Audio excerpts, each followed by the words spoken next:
gentlemen. Uh-oh. It's time for the Early Bird Special. Bringing you the best stories from the world of sports and sports entertainment. Now, here are your hosts, Sparky and Burdick.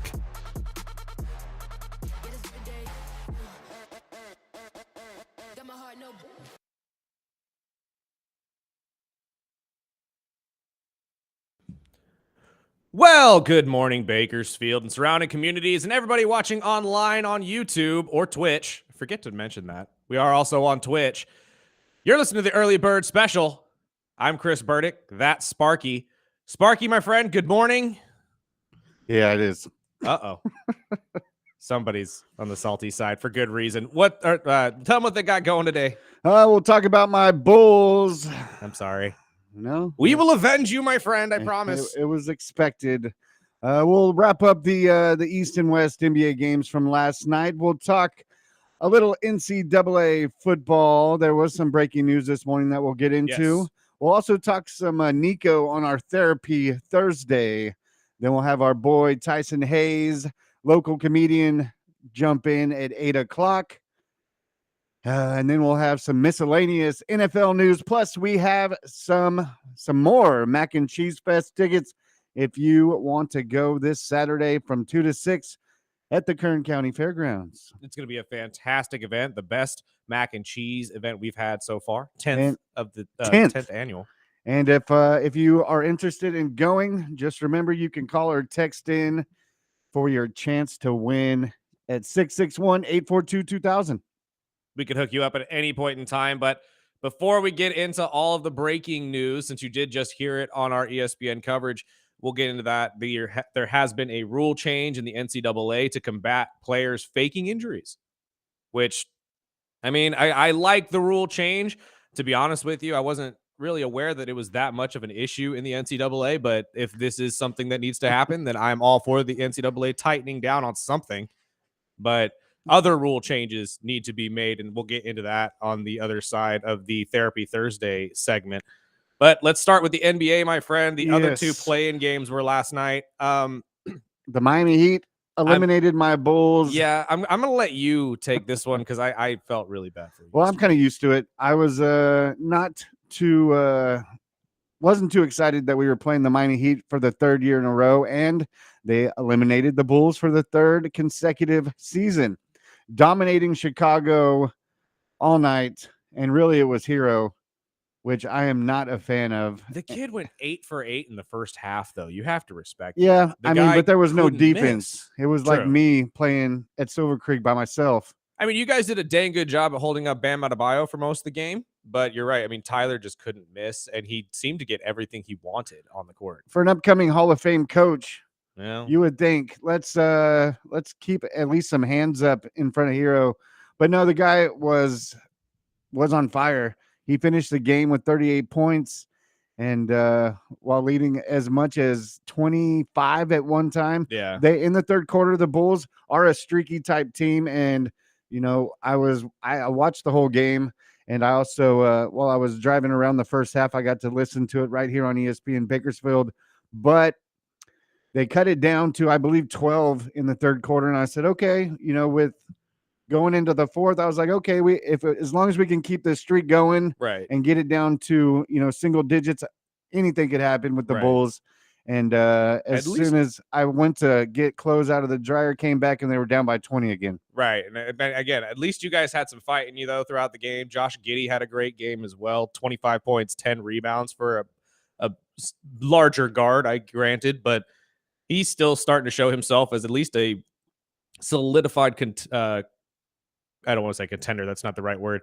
Contributor. I'm sorry. I was going to say, I think you hit it right on the bullseye yesterday. Is just like the Heat. I think the Bulls are one of those teams that you could tell by watching their game. They are one veteran scorer away from being, you know, they're kind of stuck in the middle right now. They're not good enough to be a contender and not bad enough to actually get a better draft pick. So well, I'm glad you brought that up, Sparky, because while watching this game, I did kind of have this thought in my head, because I know we've been talking about this and haven't been able to use the soundbite that you had cut. And I don't know if you want to dig it up for everybody to hear, but Why not Kevin Durant? This seems like this Phoenix Suns situation has not worked out, and they will most likely be trying to find a suitable place for him to go. I don't see a problem with maybe trading away either Josh Giddey or White if you're Chicago, and potentially a couple draft picks to Phoenix to pick up that star that you desperately need. I mean, I would take it just because I'm a Durant fan, but I'm not a current Durant fan. Fair. After he left OKC, I kind of lost respect for the guy. But see, actually, I'm glad you brought that up as well. I would rather see him go to OKC. Would this not? Well, no, you don't want him at OKC now. I would rather that would see him kill his legacy. I mean, that you want to talk about him joining the Golden State Warriors a couple years ago. That would just be him doing it again. It would be nicer to see him wrap up his career going back to his team. But would it not be better for his career to go to the Chicago Bulls and potentially help you guys as the lone star on the team? And I mean, he did play with our coach, so yeah, absolutely. And just in my opinion, he's gotten a lot of flack for going around and ring chasing. You've already got your ring. I know you want another one, but you don't necessarily need another one to solidify your legacy. So why not go to a team like Chicago, help them, and potentially contend, because the East is weak. I mean, realistically looking at it, if you're the Chicago Bulls, you were under 500 and were lucky to make the playoffs. So if you get a star like Kevin, it would immediately propel them at least to number 4 in the East, in my eyes, because the inconsistencies of the Pacers and the Bucks, health-wise for the Bucks more than anything, really hinders them. And Kevin Durant would immediately, especially paired with a guy like Josh Giddey, if I were Chicago, I would keep Giddey over White. But White has also come up on some great numbers in the last couple of years. I just see it being a great move for you guys to get that star that you need, and you don't have to worry about having to go through the draft process. And is this guy going to work? Is this guy not going to work? I mean, I would love it. I just don't see the big wallets in Chicago doing it. That's fair, but because I mean, the last, I would say 15 years, anytime we get solid players, Derrick Rose, Jimmy Butler, I can go down the list, DeRozan, all these guys, we get them and then we shop them. Yeah, no, eventually I don't understand it, but I mean, I just don't understand. And I was going to bring that up on my Therapy Thursday, but I'd rather just get it over with and move on and have a better day. But now, you've had to go through a lot of therapy in the last couple of weeks, my friend. Well, now the Heat will play the Hawks on Friday, Absolutely. Which you can hear both of those games because they're, I believe, is it Dallas? Yes, it'll be Dallas taking on Memphis on Friday. Both those games will be right here on ESPN Bakersfield as well. But jumping the gun, I did want to bounce this one off you because I heard Windhorst yesterday talking about Miami wanting to play Cleveland, and I figured you'd have something to say after hearing this. Very few teams have had success against the Cavs bigs this year. Bam Adebayo is kind of a weapon that the Cavs struggle to slow down at times. Last time they played, he put up 34 and 15. The Heat have the ability to use some game plans that can give the Cavs some issues. The Cavs did win 2 of the 3 games this year, but going into tonight, we've also seen Eric Spoelstra repeatedly been able to get a lot out of his team in these one-off situations, even though their record this year against the Bulls was not good. Okay. I love Brian Windhorst. He's the most knowledgeable man in basketball, in my opinion. But you just said it yourself. Granted, yeah, he dropped 30 on Cleveland last time they played. Still 2-3 on the season against them. Yeah. 2 of 3. I'm sorry. They lost 2 of 3. You still lost. I mean, Chicago swept them. That's what I'm saying. Miami, you need perfect play for Miami to win a basketball game. You need Tyler Hero to go 8 for 8 every single game. That's not going to happen. They'll be lucky to get past the Hawks. I'm sorry. Don't get me wrong. Kudos to you guys for winning against Chicago. Great job. Yippee. It's Chicago. Mm-hmm. Now go beat Atlanta. Yeah. Do you see that? I mean, no. I'm sure we'll talk about that when we get into it. But no, because you know why? There's a guy on the other team, Trae Young, who's equally as livid that he lost his playing game. He's pissed. And because of his outburst of emotion and getting the tech and the ejection and all that type of stuff, he's going to be looking to make this game a comeback game, much like Luka did a couple weeks ago when he played Dallas. Anybody but Miami Heat. And to be honest, I think the Hawks match up really, really well with the Heat. I think Trae Young against Tyler Hero is a great matchup. I love Bam Adebayo against Okongwu. That's a great matchup. But Besides Hero going 8 for 8, that almost broke the record in a play-in. Do you know who had 12 for 12 in a play-in? in a play-in game? Was that Steph? No, No. it was Kyrie. I could see that being the case. I mean, again, was that last year? Or is it, no, they weren't. Well, in it the was a play-in couple last years year. ago. They were the 5 seed last year. That's not. Yeah. So that, I mean, again, and he went 10 for 10, didn't he? Because he shot and made his next 2 in the third quarter, I believe, if I'm not mistaken. I want to say I would have to check because I know he. Regardless, Usually, you would still need a perfect game from one of the multiple of the players of Miami to beat anybody.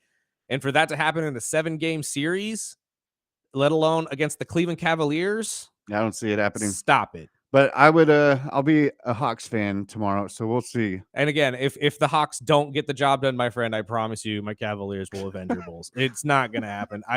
Now, I'm not going to say they sweep them. They'll probably pick up a game because it's Miami and they are scrappy and they never go away. But that's if they get past Atlanta, and I don't see that happening. I think Snacks had it right.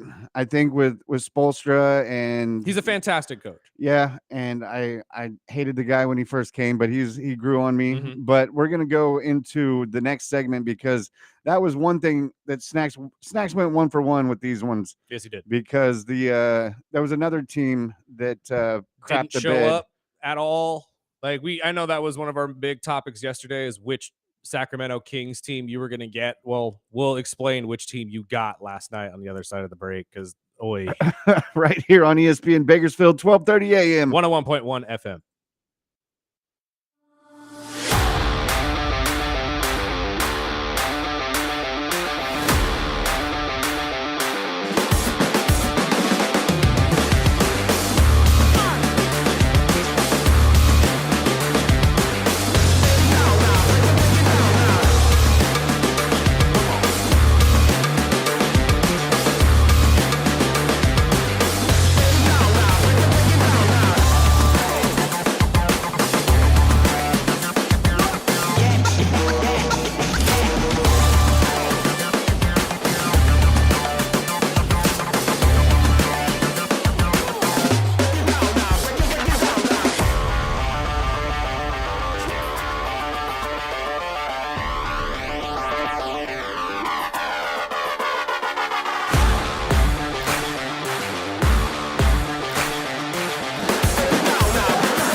Welcome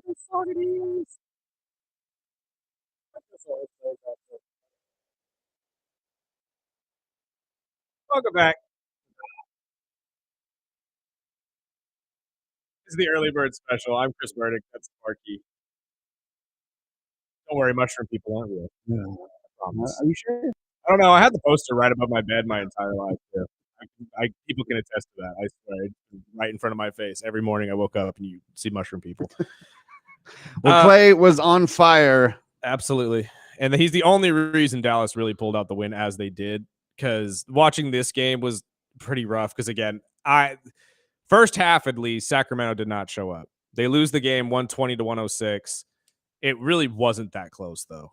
Clay started slow. He was scoreless in the first quarter, and I was like, okay, what team? The Kings weren't playing well. No, and it was like, this is going to be an ugly, ugly game. The Kings were fouling all over the place. I think Dallas had over 11 more free throws throughout this game.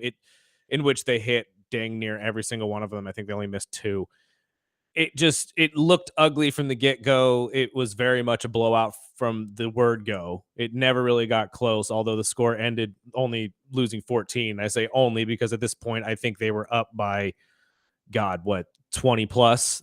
Dallas had ran away with this game and made everybody, including myself, who gave Nico Harrison grief yesterday for his moves, look kind of skeptical. I still stand by my statements. Of course. You're dumb. I don't care. Defense didn't lead you to the finals last year. It sure as heck is not what you were thinking when you signed Klay Thompson, because you did not sign Klay for his defense, although he is a very underrated defender. So dumb. So dumb. Thank you, Shorzy. So dumb. But at least you got by the Kings. Now, much like the Miami Heat, can the 10 seed do it again? Can Dallas go all the way to Memphis and beat a very angry Ja Morant? Well, this is what Tim Legler had to say if they're going to have enough to get by Memphis. Well, yeah, based on what I saw tonight, defensively, that's what it's going to take against a team like Memphis. It's going to be a little bit of a different challenge for them than what they saw tonight. But Sacramento is not a team that plays with a ton of pace, and it was important in this game against Dallas with the 2 bigs to do it. You can't just change your identity overnight, even though you make it a priority. Memphis does play with a lot of pace. They're going to get up the floor earlier against the double big lineup, so it's a different type of challenge. But what I saw tonight out of Dallas defensively and the commitment that they had, how sharp they were with their communication and how intent they were. They came here to do business, and they want a spot in the big dance. They want a spot in the playoffs. I think, yes, what I saw tonight means they could go on the road and win a game, but it certainly won't be easy against a very good Memphis team. Dallas super impressive. Dallas is fantastic. Don't get me wrong, especially defensively. And I think that is why they have a chance in this game, because watching them play Sacramento last night really reminded me of what we saw the Golden State Warriors pull off the night before. They were very active defensively, good hands, were stealing the ball, getting in transition. So that is a positive sign. However, once again, much like we said about Miami, it took a perfect game of defense for this to even be attainable. Can you do it again and again and again to get even past that? Because say they do somehow beat the Memphis Grizzlies, which is entirely possible, although the Grizzlies have a very good record against teams that are under 500, and the Mavericks are under 500. And Grizzlies are pissed right now, too. Yes, they are, and they match up pretty dang well. I think Jackson Jr. will do a very good job defensively against AD. You got Ja Morant with Klay Thompson. I'm going to throw it out there again. I love Pippen off the bench. Well, they started him in this last game, so who knows if he even starts. I hope he's healthy enough to start, because he did get banged up in that game as well. But who do you think will be a better matchup for OKC? Competition-wise, or for OKC to walk over? Because I think, in a series, I would lean towards. I would rather see Memphis.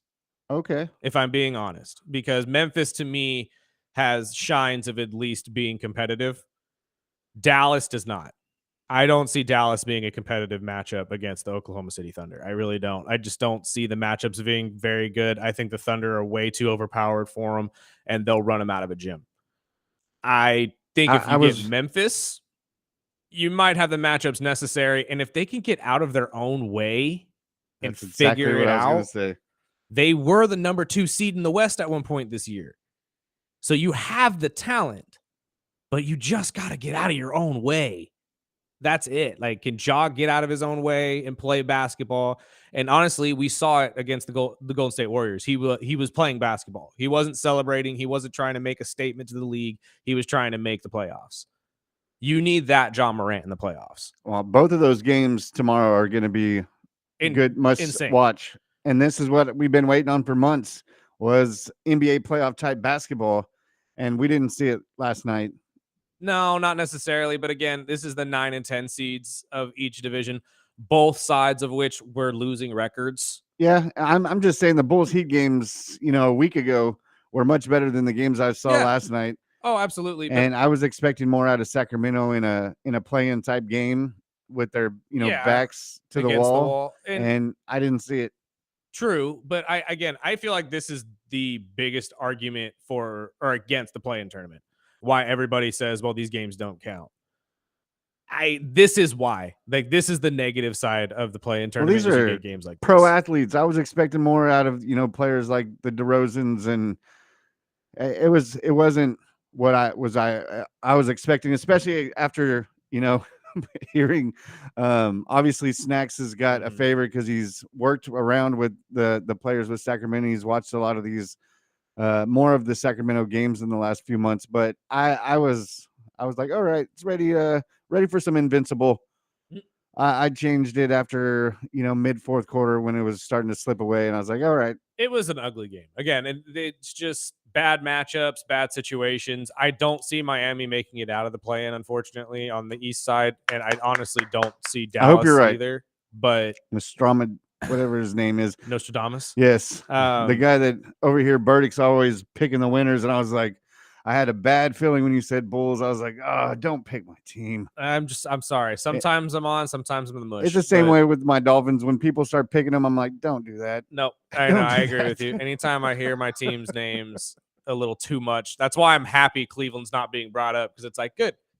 I don't want the pundits saying we could win the championship. I don't want Stephen A. Smith saying they're my favorite. Yeah, keep pumping up Boston. Nope, exactly. Keep pumping up Boston for the big reveal at the end, because that's the beauty of sport, is that usually when all of the pundits point one way, they choke. It actually goes the other. So I'm very, very excited about this entire playoff run, but we will see who will wrap up the 8 seeds tomorrow. Game starting at 3:30, and once again, you can hear them right here on 101.1 FM, 12:30 a.m. ESPN Bakersfield. But before we go away, well, I'll keep it in the NBA playoffs, because there was one clip I wanted to hear from Windhorst, and it was more of the Golden State and Houston series, and he thinks that I was going to bounce that off you before I actually played it, because we hadn't really got into it. I know we were going to get into it more, but since the games will start this weekend, we won't have a chance to.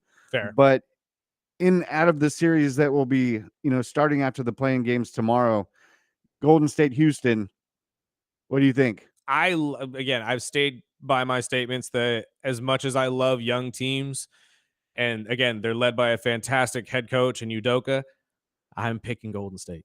Well, let's hear what Windhorst has to say about that. Yeah, so we know that the Warriors like to play small. Well, the Rockets can play several different ways, but one of the things that they can do is go ultra big. And it's something that Ime Udoka has experimented with late in the season, playing Steven Adams and Alperen Şengün together. When those two guys are out there, they take up so much space, and also they're so adept at getting that positioning. This is going to be a major thing that the Warriors are going to have to work with, because they've been getting beat up on these boards. And not only that, Draymond Green has been getting in foul trouble. He fouled out again yesterday. You know that they're going to try to attack him there. That is a soft spot in this Warriors team.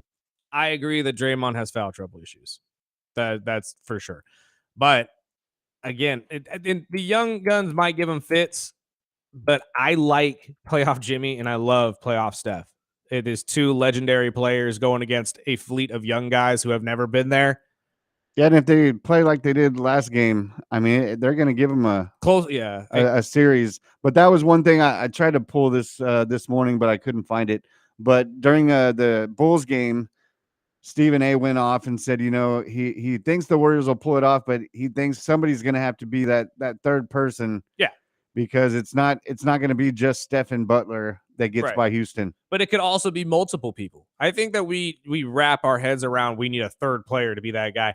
It's a team effort. You can get that from multiple guys because that's what Golden State has always done before the Kevin Durant years. Obviously, with KD, Clay, and Steph, you had the three main stars. But before that, they didn't really have a third main scorer. They had a fleet of scorers. Yeah, guys would get hot certain times. Exactly. Andre Iguodala, Leandro Barbosa, et cetera, et cetera, et cetera.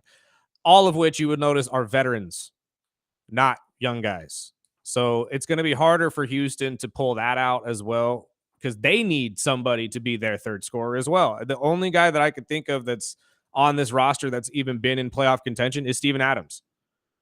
But even then, that's one guy, although he is a fantastic player. I love him. And before we wrap up the NBA and get into some NCAA talk, after the Kings game last night, they did let go of their GM, Monte McNair. The decision was made after the two sides reached a mutual agreement. Mm-hmm. Now, the Kings season ending last night, it kind of opens up. McNair has been with the Kings for 5 seasons, even won the Executive of the Year in 2023 when Sacramento had that hot season. But I mean, they didn't hold back at all. No. And I thought, the Kings not being the youngest team, but they're finally getting the pieces to be a team that's on the up. So I wasn't really expecting that. No, and again, for it to happen so quickly means that they were probably going to do this anyway. Yep. It just depended on how well they were going to do in the playoff situation. I have to tie myself up too about the Houston thing. They had Fred VanVleet on the team, who obviously has won a championship. So there are 2 players on this team that know what it takes to get to at least a deep run in the playoffs. However, on the King side of it all, I think that this was just a culmination of a handful of bad moves for them.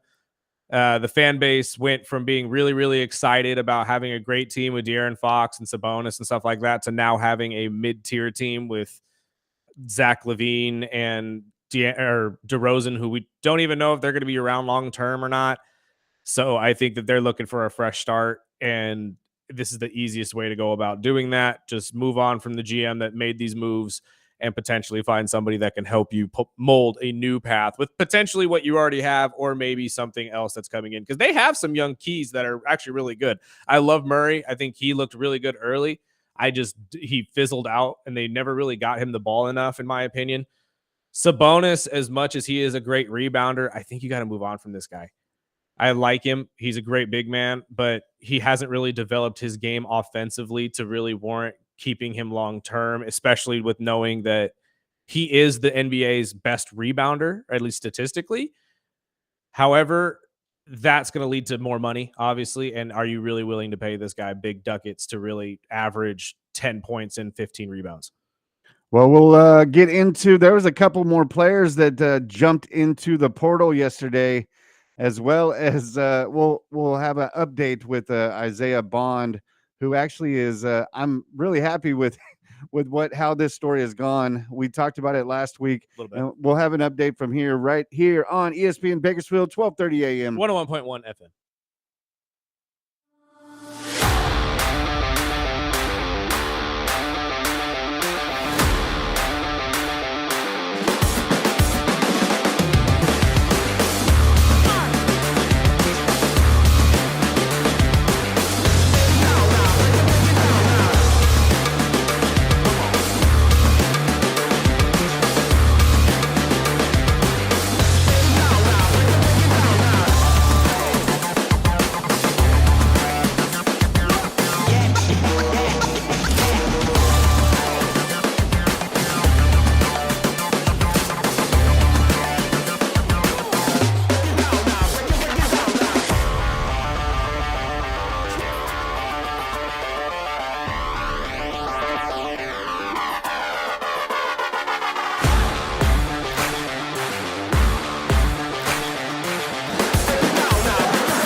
We go from mushroom people to super chill.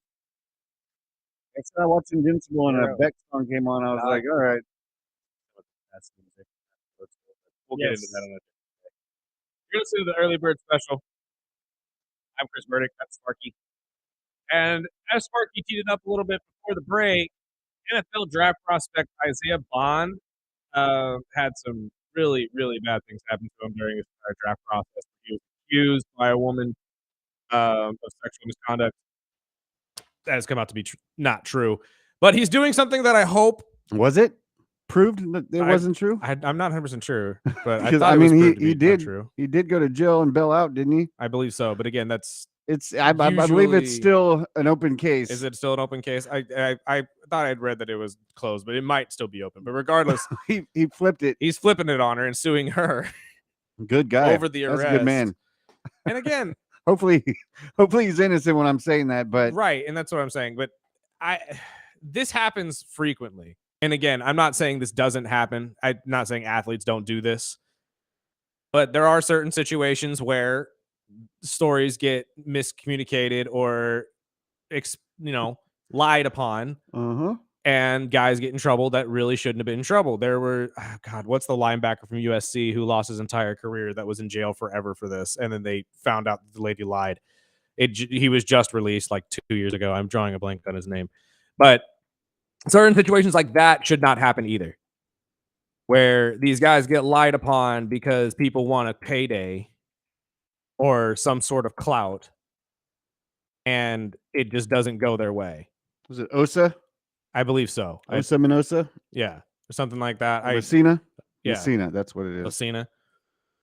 So in this case, if Isaiah is found to be innocent of all of this, I thought I read he was, but again, he might not be. Well, if you read the story, it goes into some weird stuff. I Yeah. remember we talked about it earlier in the week or late last week, and the lady said that they had met and hung out a few times, and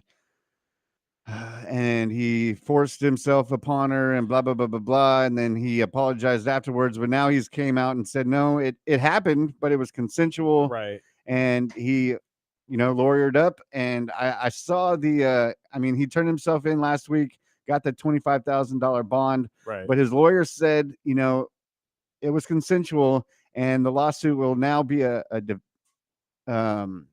what was it? The economic damages is that he's looking for. Yeah, he wants that defamation. 25 grand back. And I was just going to bounce that off you because, like you mentioned, it's happened to a lot of players in the past, especially more recently. And it seems like when and I'm not going to take either side, but it seems to be happening with players that are right, a week away from the draft, 2 weeks away from the draft. Yeah, of course, And they because see that paycheck. stardom. Everybody sees a young, dumb kid and sees that young, dumb kid's going to get a lot of money. I mean, that's what I'm worried about with NIL, and we can get into that. Exactly, because that's what I was going to bounce it off of. Now that Right. these players are getting Making more this money. younger, that a lot of these, I mean, I understand there's some stupid kids and they're young with a ton of money, but there's always going to be these types of cases that are going to come up, and I'm sure, I'm going to say it right now, we're a week away from the draft. I would not be surprised if another story is breaking in the next week about something to do with a college athlete and getting into some type of legal issues that is going to cloud his draft pick. And again, and that's the defamation part of all of this, because, a good example would be Trevor Bauer. Trevor Bauer has been blackballed from baseball for no reason, in my opinion. It is absolutely ridiculous that the entire organization still sees him as this predator when it was all factually proven that it was not true, that she was actually setting him up for other players.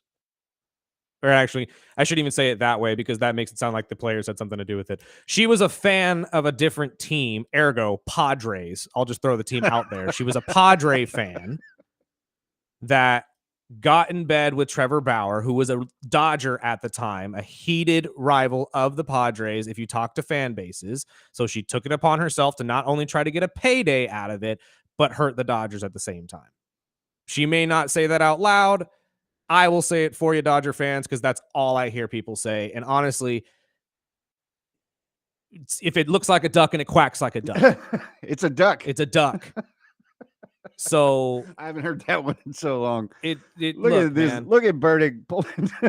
I'm just saying it's these types of situations go both ways. I'm not saying that athletes don't do it. I'm also not saying that they do it. But when this type of stuff happens, I think that there needs to be ramifications if they end up becoming false.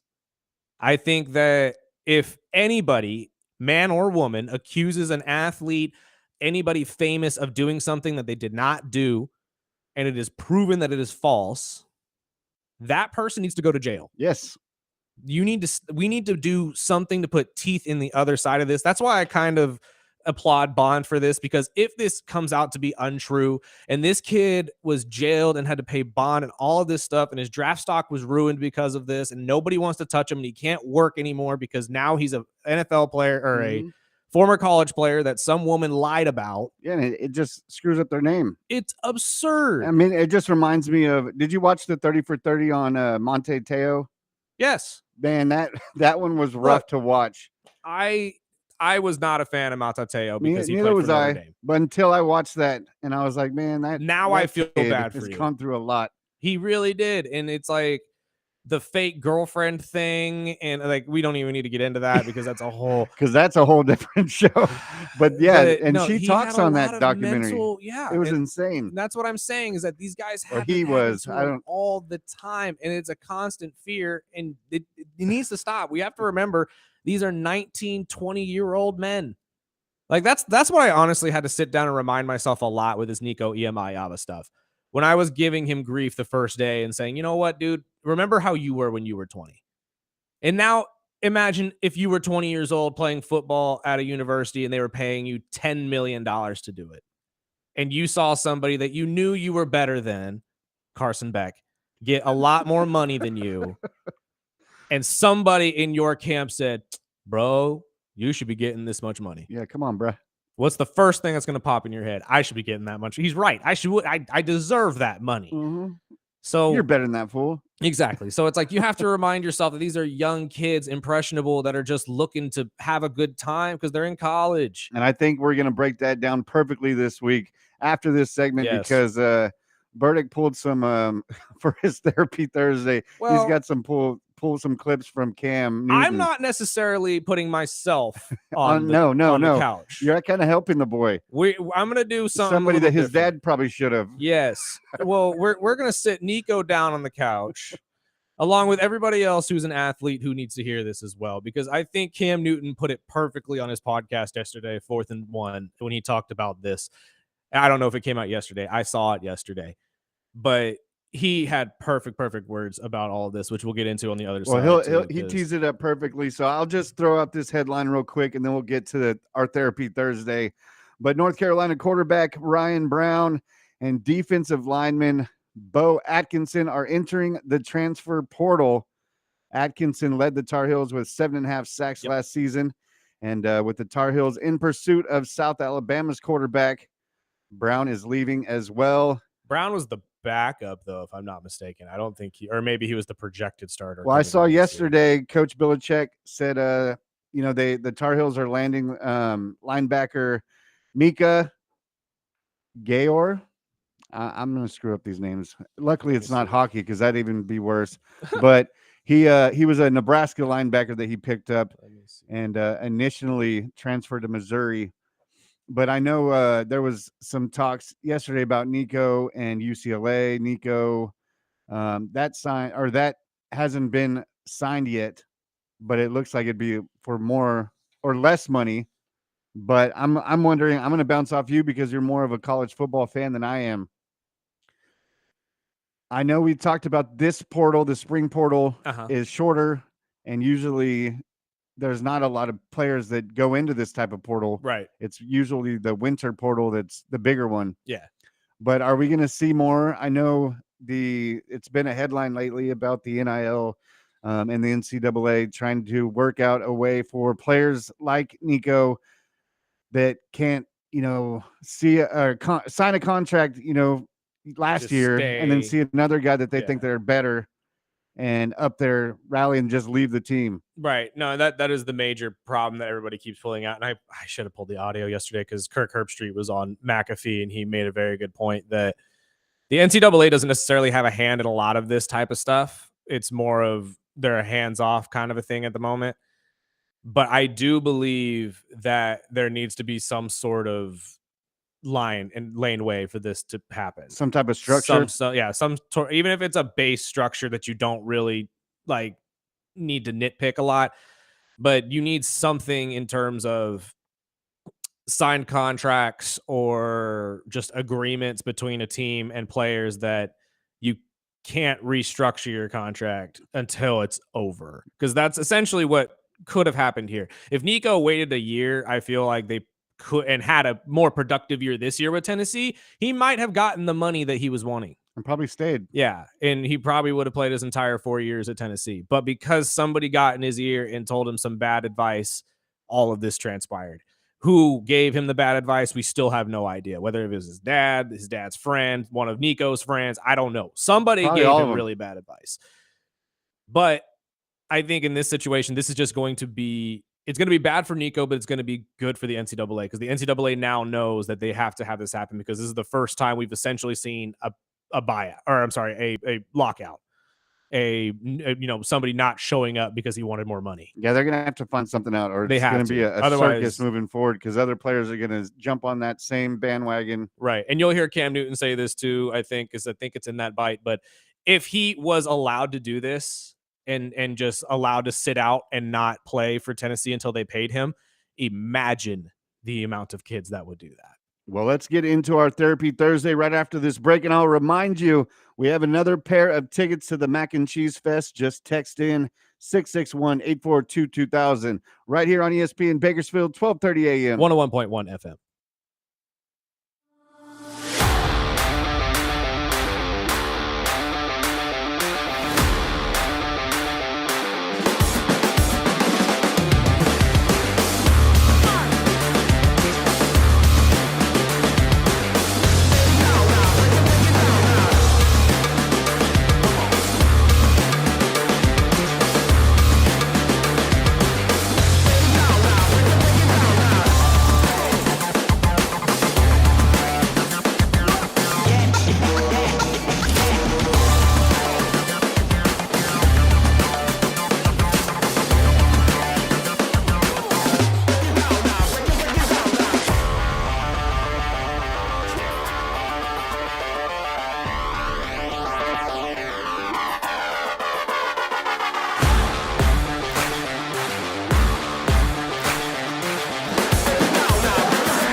Sometimes it feels like it's just been building up inside me and I'm just going to explode if I don't get this off my chest.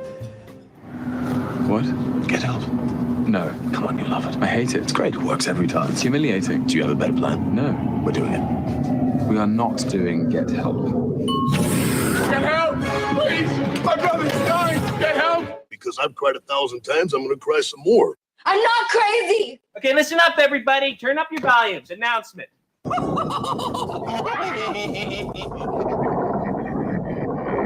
me talk to you! Why you look so stupid? I did it for the people. I did it. Shut your mouth, you thong-wearing fatty. Are you ready to order or do you want to wait for your friend to get here? Can you not see that I'm here with the most beautiful person in the entire world? Sir, that's your iPhone with the camera facing forward. You're alone. You're so alone. Finally, it's not me on Therapy Thursday, sitting on that couch, Well, technically, it's not me either of us. crying or whatever. Ain't no therapy happening here on this end. You heard me cry enough about a man named Nico yesterday. It's a completely different topic. But we're putting Nico... my bulls are out, so yeah, I know. I cried last night. I don't have to do it well, again and you got today. a little bit of a therapy session at the beginning of this. Got it over with. Let's Although go. I do need to, before we get into our Therapy Thursday segment, I do need to say this because now I need to go on a therapy session for a completely different reason, because it was just announced that College Game Day's legend Lee Corso is retiring after 38 years. I'm going to cry. Don't do that. I'm going to cry. It's the mascot guy. Come on, man. He makes College Game... Well, besides Pat McAfee. Now Pat McAfee makes College Game Day a completely different animal.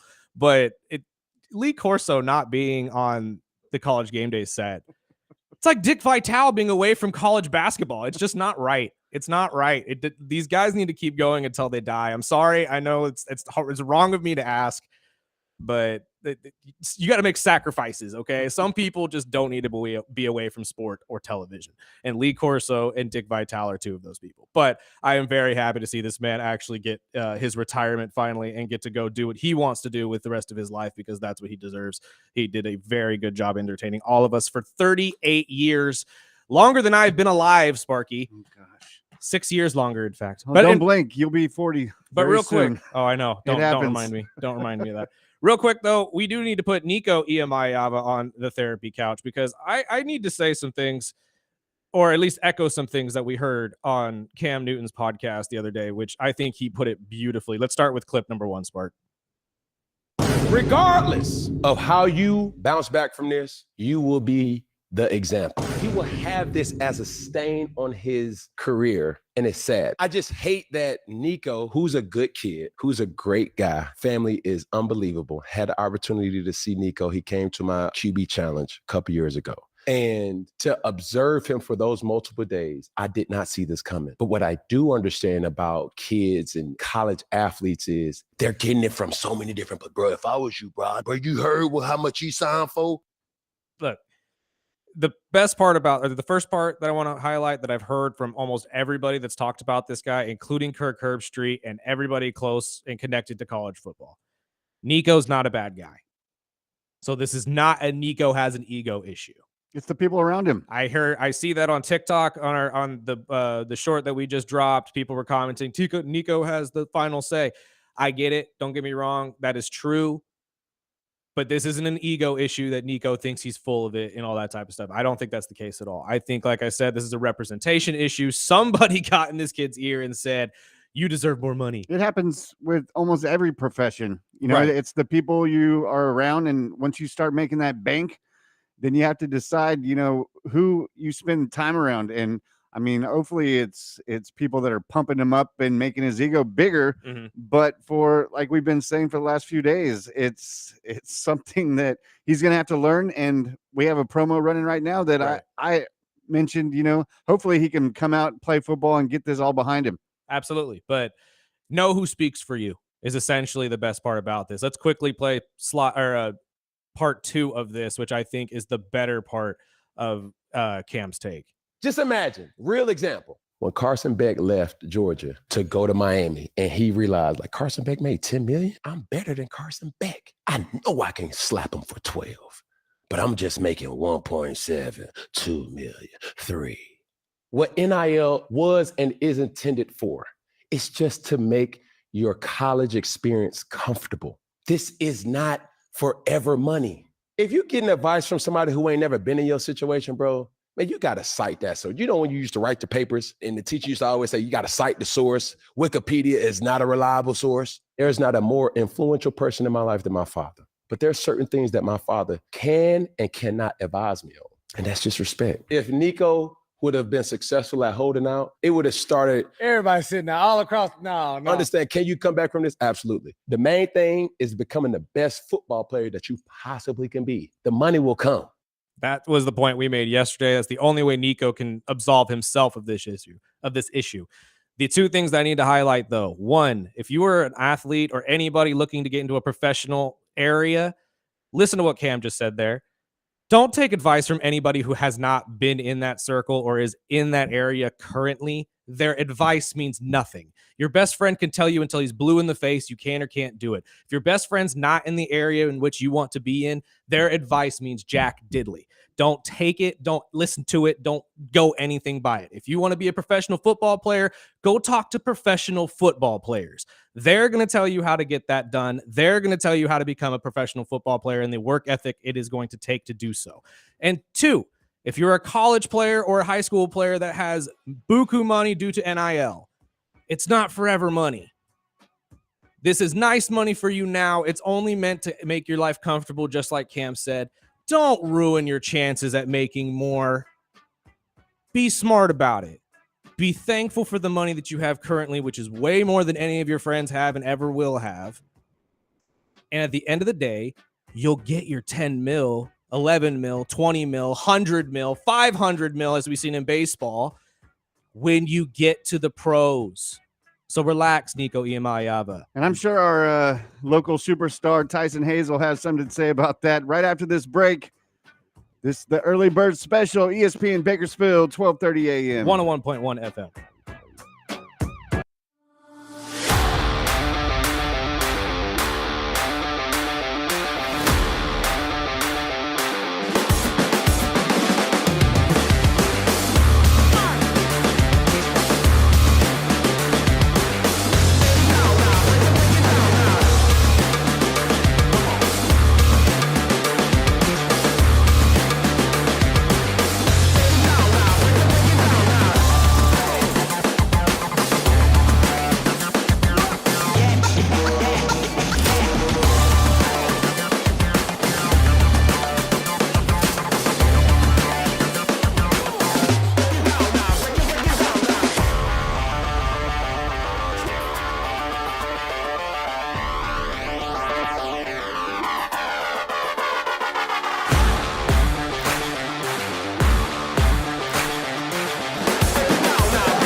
Welcome back.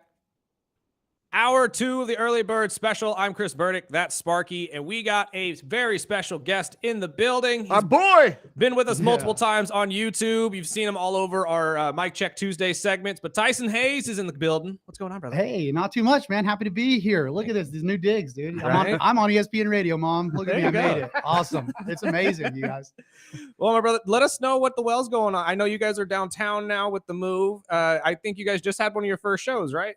Yeah, we just had our open mics that we're just starting up throughout the week, right? So we do free comedy, stand-up comedy. You guys come through. You can come and go as you please, but that's on Tuesday, Wednesday, and Thursdays. Okay. Great shows. You know, everybody's out there. This is like underground music, but it's for comedy. You guys can see where are you guys at now, though? So it's at the Historical Fox Theater. Okay. Right? But it's a side room. I'm not on that stage. You know, Ava's room. Yeah. Yeah. It's actually Mr. Fox's wife that did all the decor for that place. Yeah, I learned a lot of stuff recently reading stuff on the building in there. So right on. I know we talked about we had Betts on a couple of weeks ago. He was, promoting the final show, which I got to go to, which was an awesome show. There is so much that you guys are missing if you're not going to these local comedy shows. There is so much talent with these comedians here in town. And I know he had bounced around that, these while they're doing the big move, there's other venues that they partnered up with, not only just Ava's, but Crusaders,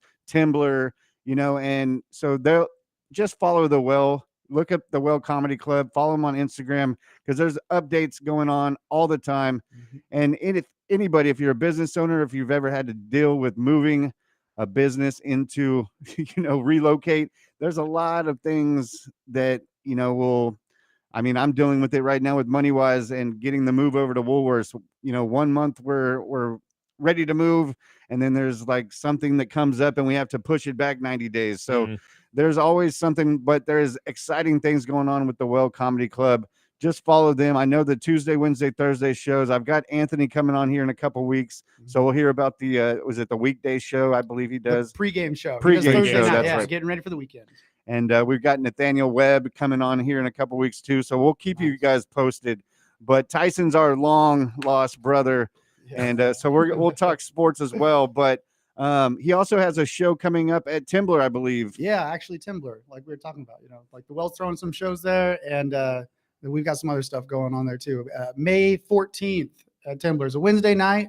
It's going to be a great show. It's a local showcase. A couple of guys that you mentioned, Anthony Howdigy and Nathaniel Webb. They're going to be on that show, as well as David May, Ivan Sanchez, a couple buddies. Right on. Great Fantastic. Stuff. Well, obviously, it'll be a great night of comedy. I love watching you, and when you host these shows, I was obviously able to watch you when you hosted the Dante show, which was fantastic. If you are into like that kind of stepdad kind of humor, you'll love Tyson. He is one of the best that I've seen here locally, because the stories about you and your kids are fantastic. They're great every single time. Thank you. It's the only time I get to speak like that out loud. I get to, I'm just joking. And you know what? I think a lot of comedians do that though, because like you see Gilbert Iglesias, even though he's not with that lady anymore, that was I can't remember her actual name, but the stepson that he always talks about, he's not even stepdad to anymore. And he still talks about him and has all these stories about how they do. It's always the best kind of comedy when you bring it from real life. Absolutely. So I'm excited because there's also another show that I talked to Betts, and he's also opening for the Tom Green show here in a couple weeks, and he talked me into getting tickets. I haven't been to what's the Fox guy? Oh, it's the Nile Theater, and I haven't been to the Nile Theater since I was a little kid. And I've told this story, but my mom used to drop me off with $10, and I wouldn't see her for 10 hours. Oh yeah. Back in the day, the Well or the Nile Theater would put 3 movies back to back to back. So she'd give me enough money to have one soda and a big popcorn, and be like, "All right, your babysitter was $10 today." Oh yeah. So I did that too, man. I'm looking forward to seeing some comedy here. Not only there, but I haven't been to Crusaders. Have you been there yet? Yeah, I've been by there. It's a pretty big building, nice little establishment. So it should be for a good show. They were just remodeling it, actually, saw recently. So it's in the water right now. And obviously tickets for all this stuff you could still get at thewellcomedyclub.com, right? Exactly, thewellcomedyclub.com. And you can also check out the calendar for future upcoming shows. You can go several months out, guys, and check it out. It's always fun to look at because we're always throwing new stuff on there. So I saw that there was a couple shows that were scheduled before the actual announcement of the move, and then I believe they've moved a couple of them. But my question is, are you still doing the open mics? Absolutely, yeah. That's. I mean, gonna I be- haven't seen you. I You know, you know. were sick for a week or two, and I was like, was. hope this guy doesn't die on me, man. I mean, felt like it. I was close. After COVID, dude, anybody you get a cold, you might. I don't know It's anymore. bad. I don't know what they're doing these days, but it was definitely worse than I've ever had in my life. Oh wow. But I'm back. I'm back to 100%. So I've been at the new spot. We just started this week, Mhm. and it's been a great turnout. People are showing up. You know, it's what you expect from downtown because it was off of White Lane, little strip mall. You weren't going to go to the Well Comedy Club unless that was your destination in the beginning of the night. So now you got people walking around having it's downtown. So I think there's going to be a lot of different walks of life coming. into I think the Well made a perfect choice because Mm-hmm. I mean, I live right around the corner from where the location was, and parking was always a pain in the ass. Well, and no one really knew you guys were there because it's so tucked in the corner. Mhm. And like, I knew of multiple places around you guys because I had gone there frequently. You had autos there for a little bit. And obviously, I think the barber shop was right around the corner Yep. too for a while.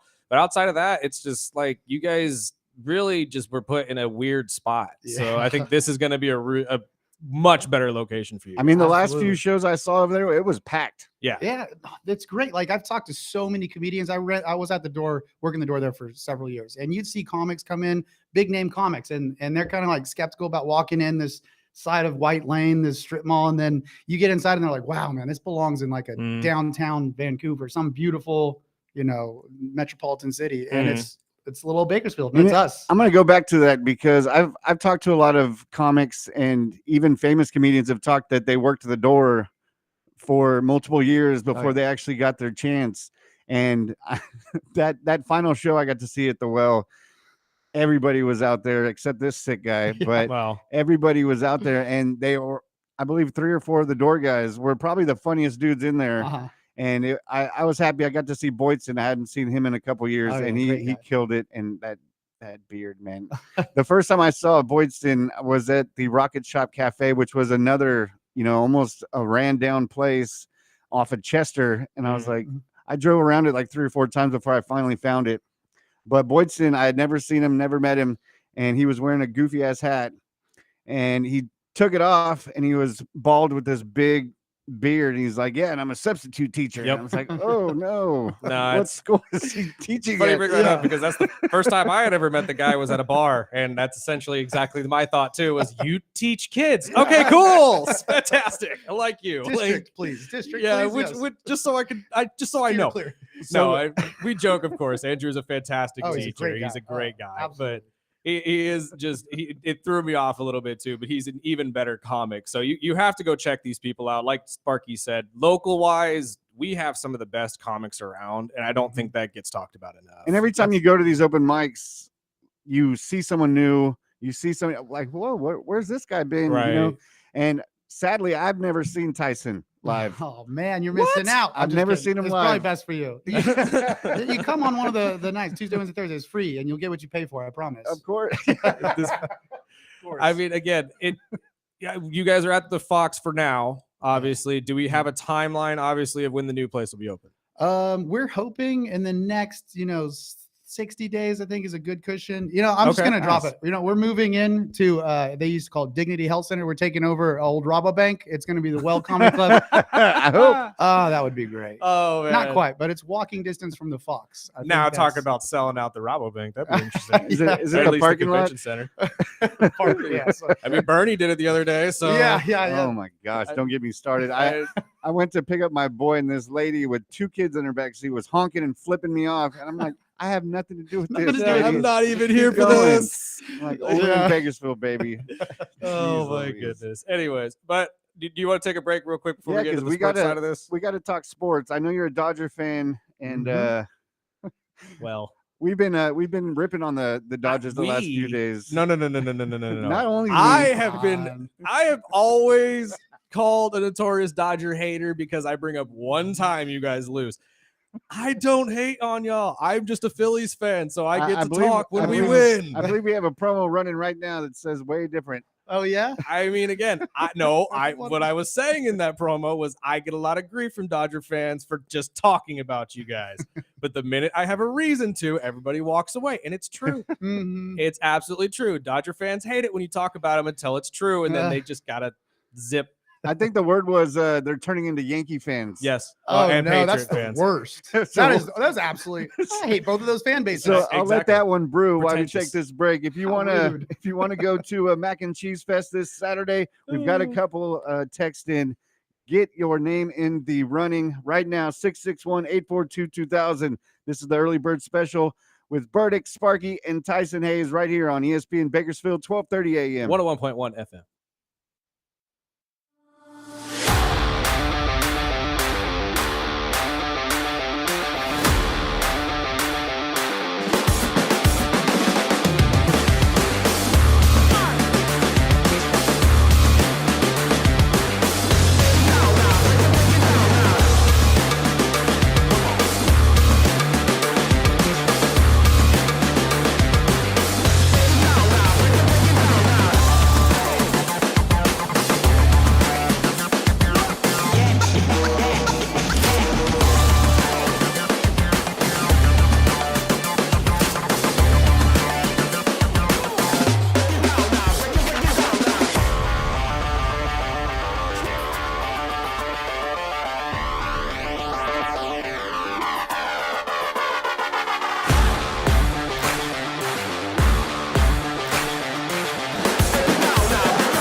Welcome back to the Early Bird Special. I'm Chris Burdick. That's Sparky. Me and Tyson are trying to wrap our heads around a player that I cannot remember his name right now. How do you feel? No, it's a baseball player. Because Tyson has actually changed my thought process on the Dodgers, at least the fan. He did bring up a good point. It's only the young Dodger fans that don't know any better that can be overbearing. Like you? I'm not a Dodger fan. You're the youngster, though. I know, but I'm a Phillies fan. Don't tie me into that. Not newer in age. Just No, new, no. like the bandwagon new fans. Dodger They- fans. Like the yeah. fans that didn't go through the years of the Dodgers sucking back in the early 2000s and Before all they that type of started stuff. buying everybody. Exactly. So, Okay. and that's why I'm trying to remember. If anybody can remember, text it in right now. Maybe that'll be the winner for today's Mac and Cheese Fest tickets. But if you can remember the first baseman that was traded to the Dodgers, I want to say it was with the Hanley Ramirez trade. Again, he played first base for you guys forever. I could see his face, but for some reason, he played for the Red Sox for a long time. This was a recent trade. This happened again with the Hanley Ramirez situation. It was right when you guys started trading and getting all the big names. I just cannot remember his name right now. It's going to kill me. And he when came from the Red Sox? If I remember correctly, he came from the Red Sox. And again, this is just me being dumb. We're not actually like, we're just trying to figure this out. Yeah. Like, there's no actual meaning to this. Not I'm at just all. bringing it up. This is just where our conversation ended. Anyways, but yeah, let's get to a couple other topics that I've been meaning to talk to you about because you have been mentioned on our social media feed for a lot of these. But your Chargers have been making moves, obviously. You're picking up a backup quarterback in Trey Lance. Yes, sir. I saw that. Thanks to you guys. Which that's where I get my news nowadays, by the way. Like Thank you guys are like the first ones when I see it. So thanks for that. First ones to tell me about Well, Trey Lance. we try to do as much as we possibly can on the social media stuff. So go I think follow you're us. going to get Jalen Ramsey here in a couple weeks too. It's possible. For real. Okay. I believe so. I think the Chargers or the Cowboys are the teams to watch in this Jalen Ramsey trade see talk. him go to the Cowboys. Why did I thought I saw him the Dolphins. Well, he's with the Dolphins with the now, Dolphins. but he's on the Oh, trading yeah, block. okay, that's what's up. So we've been talking about it. That was my therapy Thursday on Tuesday. But yeah, Ramsey's on the way out. And I was going to bring up while we're talking football, Tyreek Hill was also linked to the Chargers when they were talking about trading him until yesterday when Chris Greer came out and said, unless they want to give us 2 first rounds, Tyreek's not going anywhere. I could see more the Tyreek Hill trade because you guys need a wide receiver. Mm-hmm. Like, I mean, Mike Williams. You guess you need a corner as well, but did they reassign Asante Samuel Jr. or is he still out there as a free agent? I think he signed. Did he resign? I remember. I thought I even saw it. I'm not. Did they resign it? You're the one who told me about it. You guys are the one who. Yeah. Well, I know at the time when we talked about this last time, he was still out there to be signed, but I don't know if he actually re-signed at that time. So that's why I was trying to figure. And was the baseball player T.J. Rumfield? No, it was not T.J. Right. Rumfield. Again, this is a more recent player. Pablo? No, not Pablo. Again, I don't know why I want to call him that. For some reason, every time I look at his face, I see Fluffy, but with hair. Fluffy with hair. What? Fluffy with hair. And I mean Fluffy is in Gabriel Iglesias. So like if you put the Gabriel Iglesias with the goatee, with hair but lighter skin. I can never remember this man's name, but he's a fantastic first baseman. He played for you guys for a very, very long time. He said Adrian Gonzalez. Come on, man. I was going to say Aegon a long time ago. Thank you. That's why I knew. I was like, Pablo does not sound right. So it was like, if Aegon was definitely it. So yeah, whoever that is. I love our listeners, man. You guys out there. I wanted to say that, but I'm like, thank this is you. my first Whoever time on that ESPN. I'll get canceled. We just gave away the mac and cheese tickets too. Did they really? Yeah. If you want to hold on, give me a call right now. If you want to go to mac and cheese, I'll give you our tickets for tomorrow. There you go. Nice. We can hook you guys up. But at this point, the Chargers are making moves, obviously necessary moves. So how do you feel as a fan? You just mentioned wide receiver and cornerback. So I don't know if we pick up Travis Hunter and just cover both of it, right? Let's just everybody wants him. I know. I think we're so far down the line. What do you think about him wanting to play both ways, though? Because he says whoever he gets drafted by, if they don't let him play both ways, he's going to quit football. Interesting. Man, yeah. I mean, I want to quit. He'll last a season. Welcome to the NFL, buddy. Right? This is big hit Sundays. This isn't. That's what football. I said. And I was like, dude, for you to play the entire game essentially without a break would be wild. Yeah, like I don't see that happening. And special teams, right? He's kick return too. Well, and that's what I said. Like unreal. you would have to keep him off special teams, but most let him play quarterback and throw to himself. I was thinking about this last night though. Sometimes your best corners are your crash guys on the sides for punts. So would he be that guy too? That would be chasing the guy down on every single play, pretty much. I think that's him just trying to try to get some more money. He's like, I can play on both sides of the field, so I should get double a signing bonus. But who knows? He's talented. Well, that'll be the next conversation we have. He wants 2 contracts. Exactly. Well, yeah. You could talk about the Deebo Samuel situation. Do you kind of feel like it's like that because he's like, I want to keep my options open for whichever side gets more money? Because that's why Deebo Samuel didn't want to take the franchise tag with Frisco because a running back compared to a wide receiver, which franchise tag am I getting? Mm-hmm. You know what I mean? Yeah. So maybe that's his reason for wanting that. Yeah, I just throwing that out there. But it's just in the longevity side of it, it's not going to work out for him because you're burning the candle at both ends. Yes, it's for sure career-ending injury. Very at soon. some point, like you can't sustain that. Well, because imagine having to run routes against I don't know who does Stephon Diggs play for right now. I can't even remember at the moment. I think he's a Patriot, actually. I think. Oh yeah, you're right. I think he's a Patriot now. So imagine playing against the Patriots, having to cover Stephon Diggs for 4 plays, and then going on the other side being covered by Gonzalez for 4 plays. Impossible. There's no way you're successful. I think it's going to go back to which team drafts him which it's looking like Cleveland. And I think he wants to play receiver. Number one, I think it's going to be whatever team fits him better. So I think we got into this deeper yesterday, but like if it's a team that's has a good wide receiver core, maybe you'll have packages for him. Maybe he'll line up at running back. Maybe he'll be a slot receiver. But I think with Cleveland, it's almost the same as the Giants. The Giants came out yesterday. Oh, we don't have a problem with that. I said, of course, you got holes all over the field. Of course, if he fills 2 of your holes, why would it not work out? Pause. But, I mean, I think perfectly with those two teams. Just say he lands at 2 or 3.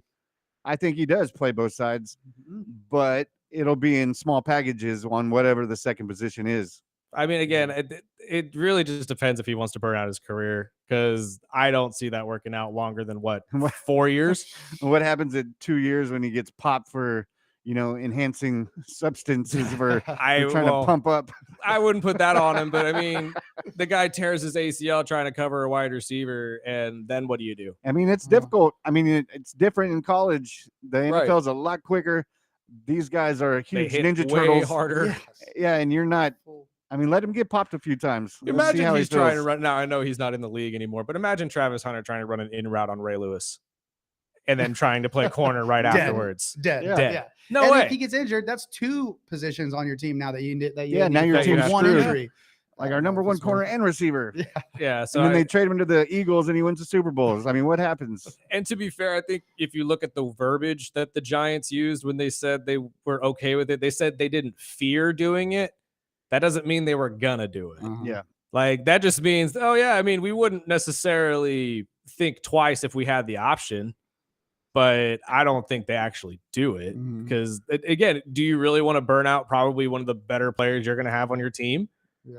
Because there's no way he plays a full 16, 17 game season playing both ways with no rest. You couldn't do that. Yeah. That's a waste of a first round pick. Right. Because you're throwing him out there to the Wolves at that point. And having Dion as your mentor probably doesn't help that because obviously Dion played multiple sports at the same time. So he doesn't care. He thinks he can do it. But I mean, he's already got his number retired.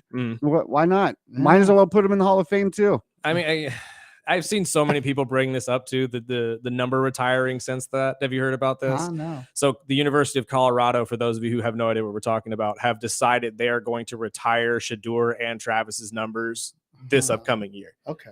Like they're going to pretty much retire them right away. So it's whereas they've only retired 4 people in the past in their 120 plus year history of the team. And all of those people had to wait about 20 years to get in.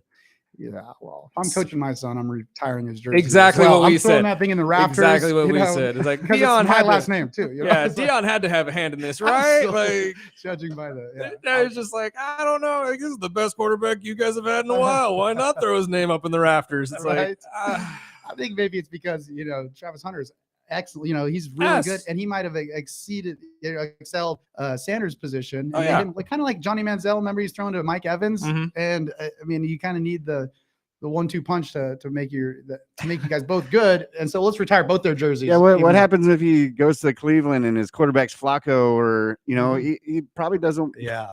If he goes to Cleveland, I would just quit football anyway. Maybe he does retract that conversation and be like, you know what? Screw it. If I'm going to Cleveland, I don't want to play too. That's what I'm saying, dude. I can't see that being the case, but I don't think Cleveland actually drafts him. I think that they're flirting with the idea of drafting him, but Abdul Carter seems like a perfect fit for them.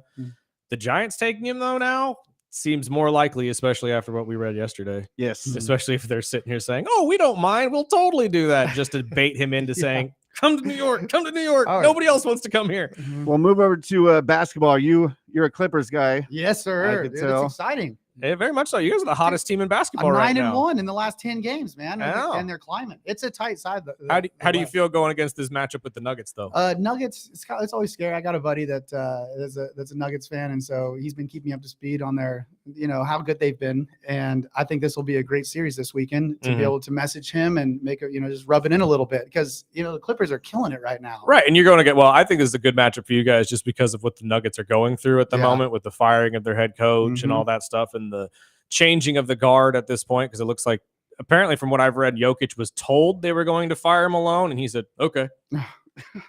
So I don't think he really gave a dang that the coach is gone. But now that everything is moving around the way it is, it might be a good setup for you guys because Kawhi looks fantastic. Oh yeah, he's taking that load management, took some time off, and then when he comes back, he just kills it, man. Look, it finally worked one year. He didn't freaking break his kneecap. Yeah, seriously. Well, the best thing is getting hot at the right time. Yeah, like you said, 9-1. Mhm. And obviously, James Harden being the big question mark, though, do you think he's actually going to show up? Yeah, that's a good question, right? I think he's starting to realize. I think the season's coming. His career, and this is his chance to get back out there and win a championship. And right now, with the West being so tight, outside of the Thunder's up like they're like 12 games ahead of second place, but from 2 to 8, there's like a 4-game spread, and it's just a tight race over there. Right. Clippers are climbing the ranks, so absolutely. Well, now I have a reason to go for the Clippers. Yeah, my guys. My team got knocked out last night. Dodgers, loving Dodgers. I have no He's favorites. turning heads over here. Man. I don't know how I feel about this. Come on, Anybody guys. but the Heat, so I needed somebody. I sure the hell wasn't going to jump on the bandwagon with over here with Burdick and the Cavs. So,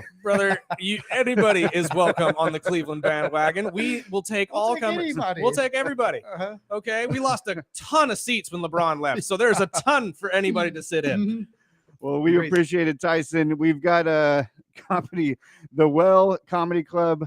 He just broke the news. The Well is moving to Rabobank Arena. Yep. Can't wait, guys. No, but check out The Well Comedy Club. Find Tyson on Instagram. It's Tyson Hayes. We'll definitely have you back on the show, especially if the Clippers stay hot. Let's go. But we appreciate your time, brother, and I'll let you get back to work. Great, guys. Thanks for having me. Thanks, brother. Anytime. The Early Bird Special right here on ESPN Bakersfield, 12:30 a.m. 101.1 FM.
This is another band you can't play without me sitting here vibing, so I'm sorry. Gorillas. Welcome back. It's the Early Bird Special. I'm Chris Burdick. That's Sparky. We got a couple miscellaneous stories coming out of the NFL that we got to run down real quick before we get out of here. And also, we got to update you on that new NCAA rule that just got passed right as the show started. But first, Sparky, I don't know what's going on with Mr. Genty of Boise State. Which I love this one. Boise State running back and Heisman finalist Ashton Genty wrote an open letter to NFL general managers yesterday, and I'll read what I've got out of it. Pretty much, dear NFL GMs, most people, they watched the Eagles win the Super Bowl a couple months ago, and then they watched Saquon run through everyone in the playoffs, and they thought to themselves, wow, this is amazing. I watched it, and I thought something different. I thought that could be me, and I saw a tweet right after that, and it says pretty much it's tackle football. You know what I'm saying? I draft a guy that they can't tackle. Thank you for your time, Ashton Genty. So, I mean, I love the guy. That's a solid argument. I still think that It's the Derrick Henry argument. I still think he lands with the Raiders, which you can look at it as a Raider fan. It's probably a great pickup, but as an organization that has plenty of holes, probably running back wouldn't probably be the one you draft at the first pick. But I mean, the guy is a beast, and it might be you just said it, Derrick Henry type. You can't really pass on a guy like that when they're just landed on your lap. True. I know there's other teams that are, different mock drafts, different players, but I want to go to this clip that I snagged from Daniel Jeremiah, pretty much talking about is Genty a top 10 pick? Well, I hear top 10, and I think absolutely he's going in the top 10. And everybody's party starts with the Raiders at 6. The party might be over at 6, Laura. To me, I look at Jacksonville at 5. James Gladstone, his first draft as general manager, first pick. This is a statement pick. This is not only one of the 3 best players in the draft, in my opinion. This is elite character that you're adding into the building and bringing to help Trevor Lawrence earn that money that they paid him. So I would not sleep on that. I didn't even think about Jacksonville.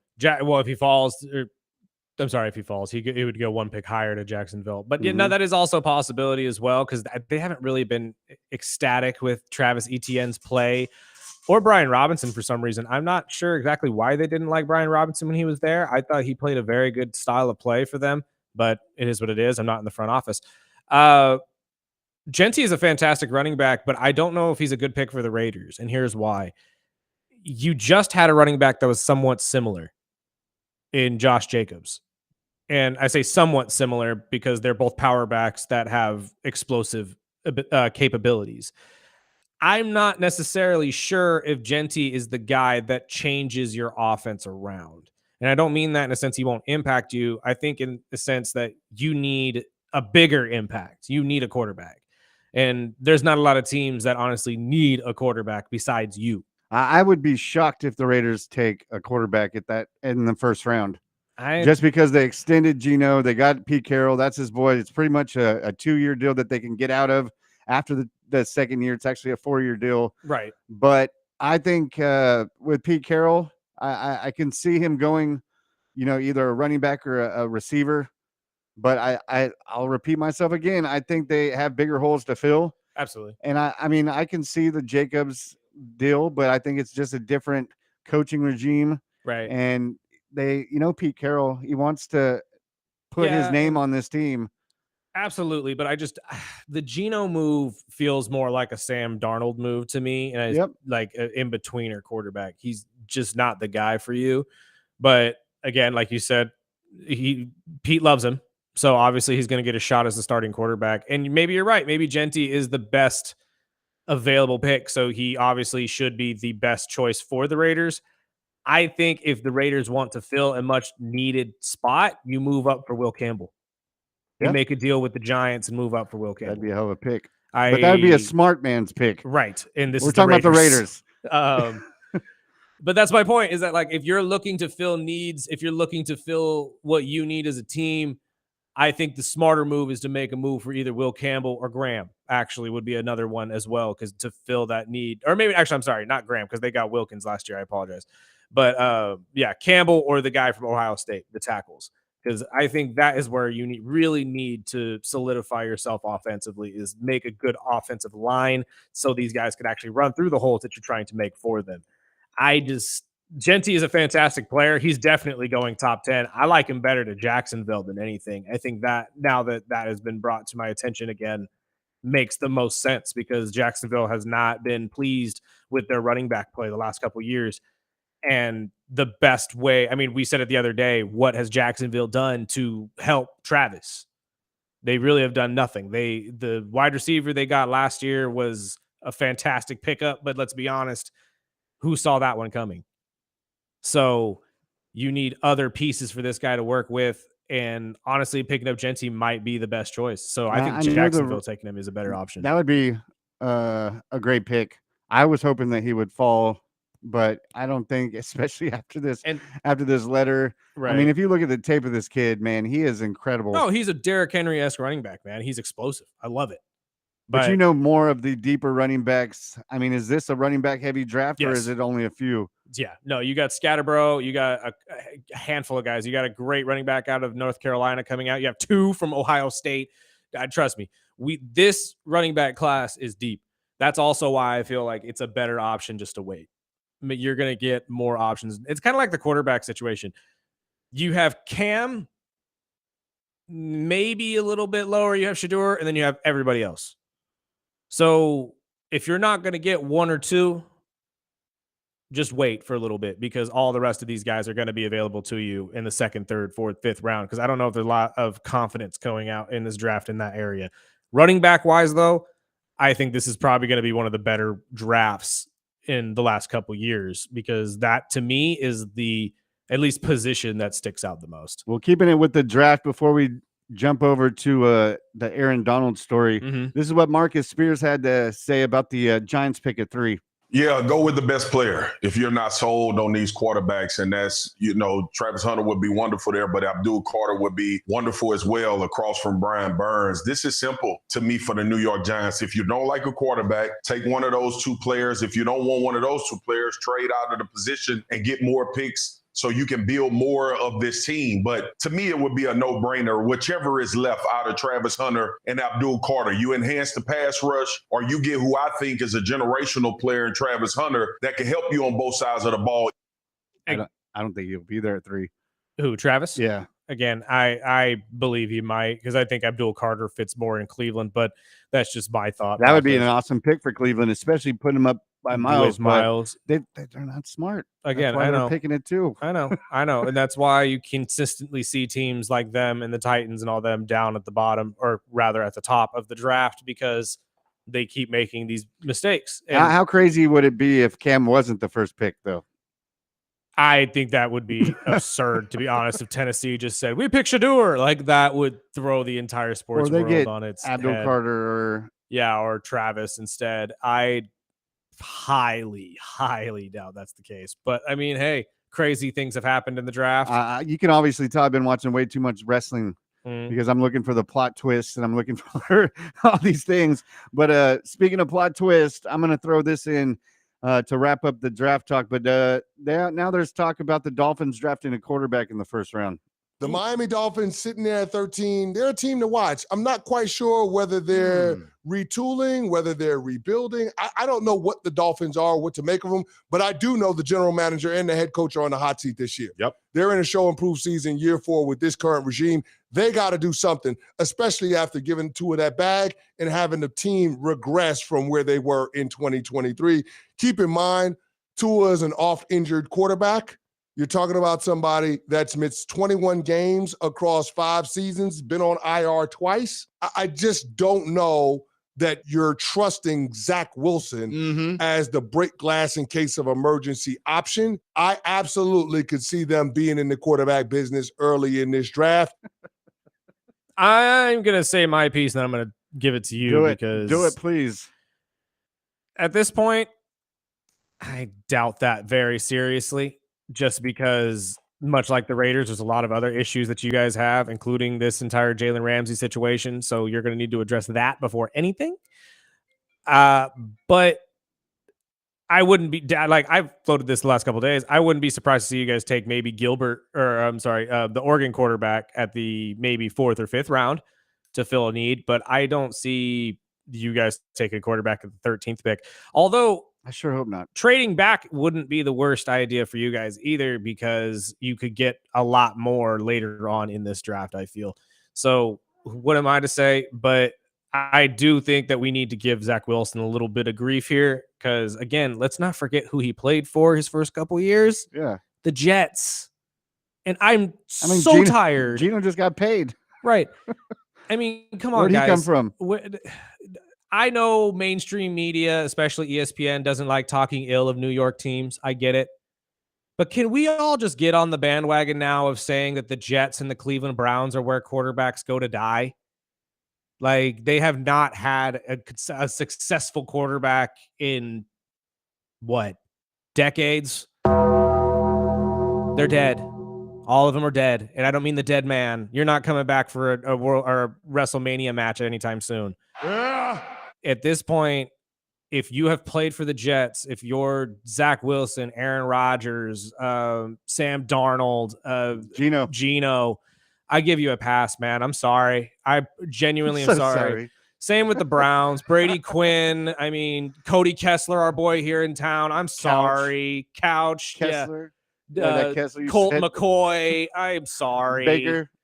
Like, at this point, Baker's a great example. Like, I'm just. What was the other dude? Oh my God! The one before Baker. The list goes on. We don't need to name all of them. We'd be here all day if we named every Cleveland Brown. And you could go right back into the Dolphins right off that, because that's a perfect segue. Because before Tebow, there was 14 different quarterbacks in the last 4 years, and I watched every single one of them. But luckily, I didn't buy a football jersey of any of them except Tua, and I still believe in Tua. And I do not believe that they will waste the 13th pick on a quarterback. We have offensive line issues that we need to deal with, and obviously the secondary, especially if they're going to trade Ramsey. So I'm thinking there's a safety that I've circled on my mock draft, and there's a few other ones, but. Go ahead. Sorry. My brain's brewing. I just had a brain blast. I thought you were for going to throw Jimmy up. Neutron fans. No, hear me out for a sec. You pulled the Neutron card. I did. Wow. Jimmy Neutron. I'm a millennial. It's okay. I have a 15-year-old son. That's why I know. No, hear me out on this. Why, if you are the Miami Dolphins, you're sitting on this Jalen Ramsey situation, why not make that or use that in a move to potentially move up to the top 5 and maybe take Travis? It's a long shot. Not saying it's going to happen. Super long shot. But say the Giants are looking to trade out. Say they don't believe in any of the guys they could take. And Travis Hunter is like, meh. They aren't like, I get that. Like, are you really going to choose between Abdul Carter and Travis Hunter? I understand. But say they or anybody in the top Abdul 5. Carter. We need a defensive lineman. I'm saying, like, you need to make a big move. You need to make a big splash to revive this franchise. And Miami does it. They have done it. Why not on draft day and make some sort of crazy trade where you trade your first round draft pick this year, maybe your second or third next year, whatever you need to add to this. Maybe Jalen Ramsey. Maybe you give up Ramsey in your first for a first round pick in the top 5. I think it's possible. Yeah. I think it's a good Now you're move. talking. So, and if not, I think they trade out and they get another couple more picks. Right. Because I've seen some of the offers and to move back to and let, I know the Colts want that tight end. So I know we can probably leap back, 2 or 3 and get another second rounder. There's a couple people targeting the Penn State tight end right now. I know Miami's also talked about Jason Taylor's son. Yeah. So, I mean, we'll see. Finally, we're a week away from the draft. Yes. So hopefully all this will I keep forgetting it's a week away. Dude, this is going to be a wild week of sport. We have WrestleMania this weekend. You got the NFL draft next week. You have the NBA playoffs starting this weekend. The NHL playoffs are starting. Yep, locked in. this is the best time to be a sports fan. And we'll wrap up the show after this break because there is still a slim chance that our Bakersfield Condors makes the playoffs. Absolutely. And I have a little bit of an update for you from the NCAA. We got to let you know what that's all about with the new rule. And if we have time, if we have time, I'll get Donald. into this Aaron Donald situation because it's kind of wild. And I've had family members go through something similar to this, so I can break it down a little bit easier for you. But you're listening to the Early Bird Special on 101.1 FM, 1230 AM, ESPN Bakersfield, and streaming live on YouTube at the Early Bird Special. We'll be right back.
Welcome back. This is the Early Bird Special. I'm Chris Burdick. That's Sparky. I would wait for Chester, but this takes a while. Chester! Wait. There it is. Okay. Let's wrap this up, Sparky. Let's give them an update of what happened last night with our own Bakersfield Condors. So the Condors fell to Abbotsford 2-1 last night. Now they're slim playoff chances. So by looking at the standings this morning, it looks like it's going to come down for us to win both games. Okay. Which is Friday here at home. Fantastic. Fan Appreciation Night. Better be there. We need to pack this dang stadium out, people. We need to root them on as they play Henderson, and then they turn around Saturday, drive up to Henderson, which is a usual 5 or 6 hour drive, but if you have my boy JR, he'll get you there in 3 Shoot. hours and 15 minutes. That's a bet. As well as the Tucson Roadrunners, which is who we're fighting for that last final playoff spot, which we need to win out, as well as Tucson losing their final 2 games. Where I know everyone's like, oh, it's over. Gosh. No. But There's check still it a out. chance. They're at home, but they are playing the number 1 team, the Colorado Eagles. This is Coach right after the game. Yeah, at the end of it, if Tucson wins one, then we can't catch them. But hey, we've been in this position before where Abbotsford had to win 3 in a row or just to get a point. Sorry, out of 3, and they lost 3 in Manitoba, and we had to win our last few to get home ice advantage here, and we did it with Tim Schaller as a left winger playing D, and guys called up and stuff like that. So you never know. What we need to do is focus on our next game. We got to make sure we find a way to get some points. Again, we are hopeful. There's always a chance for our Condors. Really wish we could have pulled off a dub last night, but yes, that would these have things helped. happen. But looking forward, we have a good chance. Tucson's got to play the number 1 team in the entire dang thing, so there's a good chance that they end up losing both of these games. Go out Friday and support. It's fan appreciation night. It'll be a great game. Last home game of the season in the regular season. You're not going to want to miss it. Plus, when Mike Hart is a part of all of this, it's always fun. It's always fun. Always. We love Mike Hart on this show. Of course. But it's a good look. I still for miss us. Matt Riley, though. So I'm just I going to do. throw it out there. I do miss can. Matt Riley at point. He has an incredible effect on the entire rink. And before you throw over, we mentioned Matt Riley, and if you haven't seen, his wife makes these cookies, and my God, that's all I want to say is just look up Matt Riley's Instagram, Facebook, or whatever, and trust me, you'll find his wife's cookies. She sells these cookies, man. Now, I have to ask you, I'm just hungry, I think, but it's possible because I'm also hungry. But is it a by God? Is it oh man, these are good, or is it a good old fashioned Jim Ross? By God, yes, by God is right.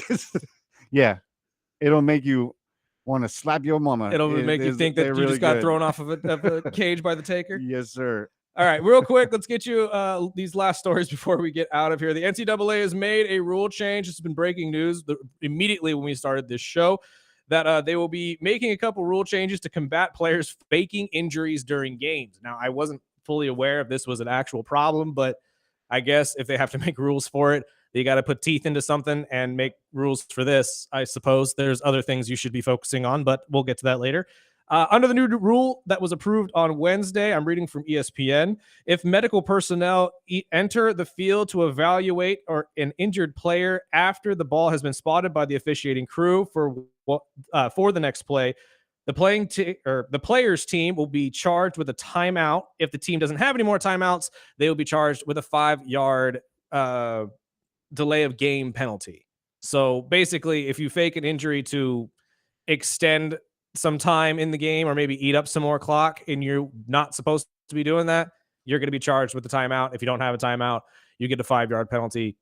Again, I had no idea that was a problem. I mean, I know coaches always like sit there Complain and about it. blame. And I know we're going to get a slew of coaches come out here and say, well, what happens if my player is actually hurt? What happened? Like, what, you're just incriminating players who actually hurt. Like, look, if this was a problem, obviously the NCAA has seen this to be a problem and they're trying to fix it.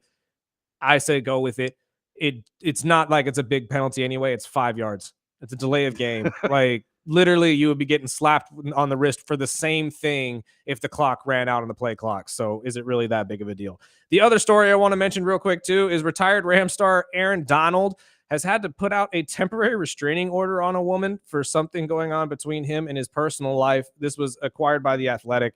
Apparently, Donald had to fire a restraining order for civil harassment of a woman named Janelle. I won't go further than that. I will. Well, I mean, I meant with the name, not necessarily with the story. But yeah, she thought they were married. Yeah, this woman believes that the two of them are married and that he has started a whole different life without her, essentially. According to Donald, this all started back in 2020 when he got a very threatening email. She has actually made threats to kill his 3-year-old son. Sick people. Who, sick. I mean, again, I won't go into detail about the situation that I know of where this happened, but I did have a family member go through something very similar to this. It is a very scary situation. there are people who just get this idea in their head and they are mentally unwell that this entire life that they have lived is a completely different way, and it's not good for either side. I'm happy that the authorities are stepping in between this, but this is scary. This is very, very scary. She thought they were married, and then he found out Yeah. that she was seeking divorce and wanted like Yeah, $6.5 million or something yeah, for the divorce. She apparently filed for dissolution of marriage with Donald last month. He had no idea about it until the NFL front offices reached out to him about it, apparently. And she's seeking a $1,500 spousal support and a settlement of $6.5 million, as Sparky just said. Wow. And mind you, they've never met, or that he knows of. This is just wild, man. I did see an Instagram video of him yesterday. This would have been the wild thing Wednesday had this come out a day I was early. saying it's a day late, but it is what it is. That is insane. We'll get into more of that and much, much more tomorrow on a WrestleMania Friday preview of the Early Bird Special. 24KG will rejoin us as well. Join us back here at 7 to 9 a.m. tomorrow morning on 101.1 FM, 12:30 a.m. ESPN Bakersfield, and streaming live on YouTube at the Early Bird Special. Sparky, let's get out of here.